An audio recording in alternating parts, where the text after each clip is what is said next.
What makes you a player that people fear playing against? In the simplest way, it's being able to make great plays. And this is a great play, even though it doesn't work. Well, actually, it's a great play because it doesn't work. Huh? Let's take a step back before we revisit the spot. What makes somebody a nightmare to play against is being forced to make tough decisions. But what makes a tough decision? Big bets? Well, that is often a part of it. Since Linus's range includes all nut hands on this flop, such as sets, 2-pair and a lot of strong top pairs, which Nacho in the big blind doesn't have, a big c-bet makes use of the huge range advantage. Being 180 big blinds deep, ace-queen off isn't always a 3-bet, and on this board it's one of the best hands we can have, so we have an easy call.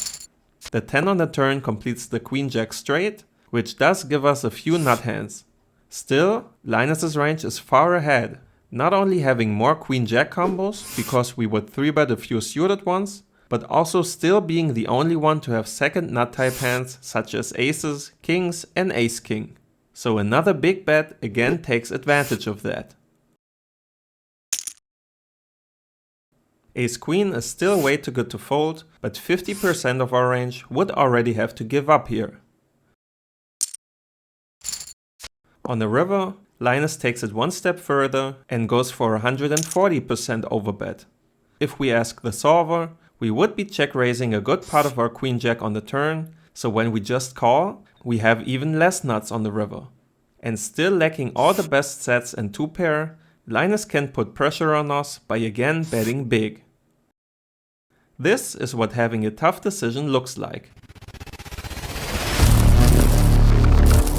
In theory, we would have to fold almost 60% of hands, and among those are 2 pairs like King 9, Ace 9 and even Ace 10. Blocking a lot of 2 pairs, sets and straights, Ace Queen would be a call, which Nacho does indeed find. But before we look at Linus's hand, let's visit another example of being put in a tough decision.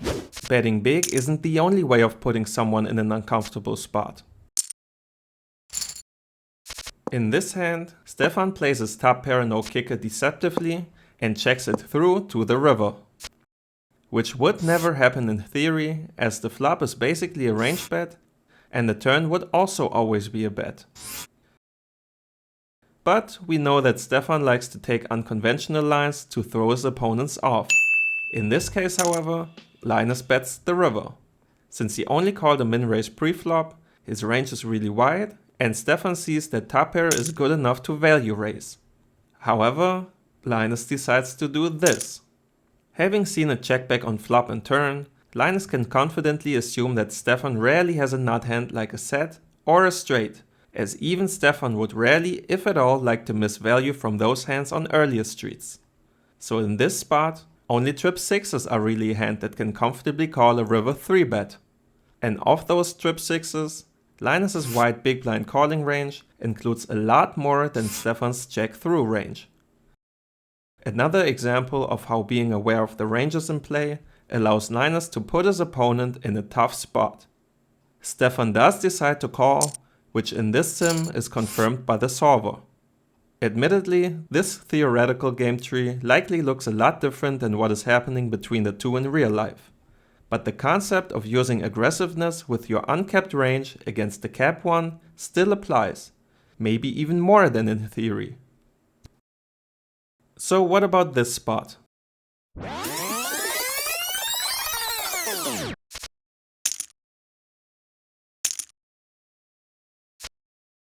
Linus calls the preflop 3-bet and faces a big c-bet, which is standard for a low board. If given the choice, GTO Wizard AI would even go for a pot bet as a single size. But the difference isn't too big. Facing the bet, Linus decides to click it, a min raise. A play that wouldn't happen too often, but is indeed the size that would be used if going for a raise. This could be done with a lot of medium pocket pairs, top pairs, even some sets, and some high card bluffs. Now, which of those do you expect to be most likely? When Nacho jams, what hand do you expect Linus to have here? Personally, if I see this in my games, I almost always expect my opponents to call off my jam with pocket 8s through jacks, or maybe also some sets. But Linus folds, which is what I would least expect to happen against most other opponents. Which brings us to the question, what kind of player do people fear playing against? A player who puts people in tough spots. Well, it's someone who isn't predictable, who you can't put on a defined range, who can raise fold in spots like this, who is aware of range compositions and uses them to apply pressure, and who is able to find bluffs in difficult spots and show up with hands like this. And this.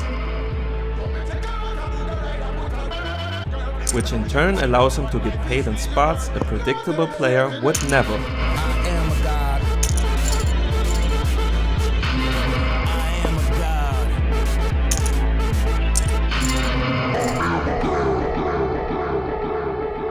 And if you want to know what you should avoid doing if you want to climb up the stakes, watch this video to see what differentiates how NL10 and how NL10K players approach the game. Y'all better quit playing with God.